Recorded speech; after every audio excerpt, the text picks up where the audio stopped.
मध्य प्रदेश में होने वाले विधानसभा चुनाव की तैयारियों के लिए भारतीय जनता पार्टी के नेताओं के दौरे शुरू हो चुके हैं। कांग्रेस पार्टी की रैलियां भी अब तेजी से दिखाई पड़ रही हैं। इस चुनाव में सबसे खास नजर ग्वालियर चंबल संभाग की सीटों पर है। आपको बता दें कि यही वो ग्वालियर चंबल का इलाका है जो कि ज्योतिरादित्य सिंधिया का गढ़ माना जाता है।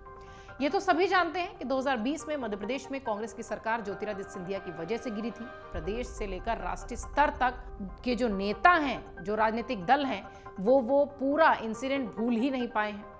इसलिए भी आगामी चुनाव में कांग्रेस ने पूरी तैयारी सिंधिया को उनके घर में मात देने के साथ ही शुरू की है। कांग्रेस सीधे सीधे सिंधिया परिवार को टारगेट करने में जुटी है। वहीं इस चुनाव में सिंधिया प्रभाव वाले क्षेत्र जो हैं, वहां पूर्व मुख्यमंत्री दिग्विजय सिंह के बेटे जयवर्धन सिंह लगातार नजर बनाए हुए हैं। इस बार विधानसभा चुनाव में दोनों राजघराने के बीच की सीधी टक्कर मानी जा रही है। दोनों ही अपने अपने दावे पेश कर रहे हैं। जयवर्धन सिंह लगातार ग्वालियर चंबल संभाग के जिलों में दौरा कर रहे हैं। वहीं केंद्रीय मंत्री ज्योतिरादित्य सिंधिया भी इस बार ग्वालियर चंबल संभाग पर कड़ी मेहनत करते दिखाई पड़ रहे हैं। बीजेपी को ज्यादा से ज्यादा सीट जितवाने के लिए यहां ढेरों रैलियां हो रही हैं। आपको बता दें कि 2018 के विधानसभा चुनाव में कांग्रेस को ग्वालियर चंबल में जबरदस्त सफलता मिली थी, लेकिन सिंधिया के बीजेपी में जाने के बाद यहां के जो सियासी समीकरण है वो पूरी तरह से बदलते दिखाई पड़े। ऐसे में कांग्रेस अपने वोट बैंक को एक बार फिर से मजबूती से पाना चाहती है, या यूं कहें कि पुराने वाले वोट बैंक को बरकरार रखना चाहती है। इसलिए पार्टी इस क्षेत्र में पूरी ताकत लगा रही है। प्रियंका गांधी जबलपुर में रैली करती दिखाई पड़ी थी। उस वक्त अगर आपको याद होगा तो उन्होंने ज्योतिरादित्य सिंधिया पर सीधे निशाना साधा था। गद्दार जैसी बात भी उन्होंने कही थी। उन्होंने कहा था कि इस बार गद्दारों को हरा कर मानेंगे। इससे पहले कांग्रेस के नेता राहुल गांधी भी ये बात कह चुके हैं कि जो कांग्रेस को छोड़कर गए थे लेकिन आज भी कांग्रेस की विचारधारा में भरोसा करते हैं, उनके लिए पार्टी के दरवाजे खुले।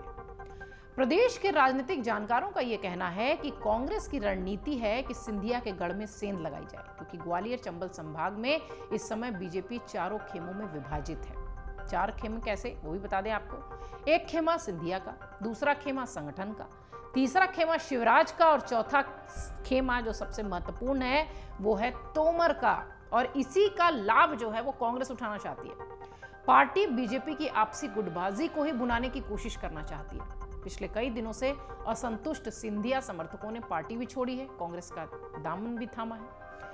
ग्वालियर चंबल का जो समीकरण है वो थोड़ा सा आपको बता दें, क्योंकि उस पर क्यों सारी पार्टियों का फोकस है और खासतौर से कांग्रेस और बीजेपी का।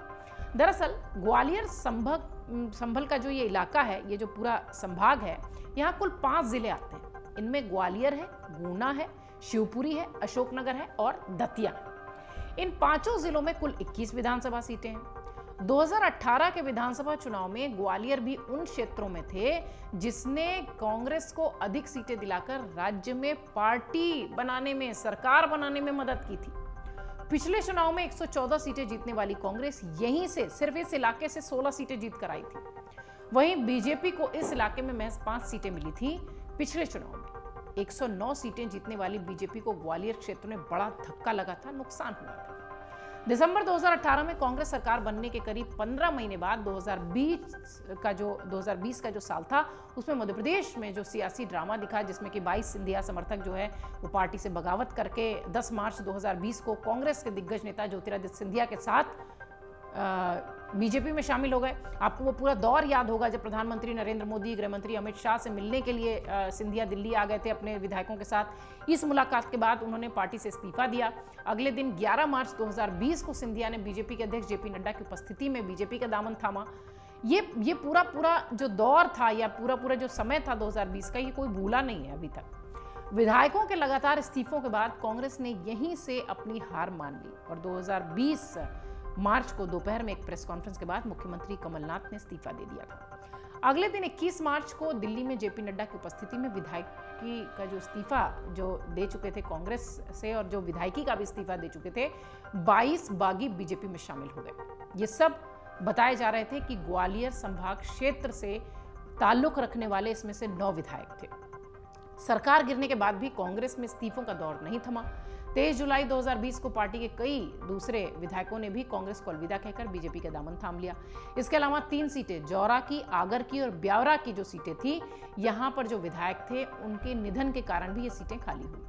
3 नवंबर 2020 को सभी 28 खाली सीटों पर उपचुनाव कराया गया और इस उपचुनाव में 28 में से बीजेपी को 19 सीटें मिली और कांग्रेस की झोली में आई सिर्फ 9 सीटें।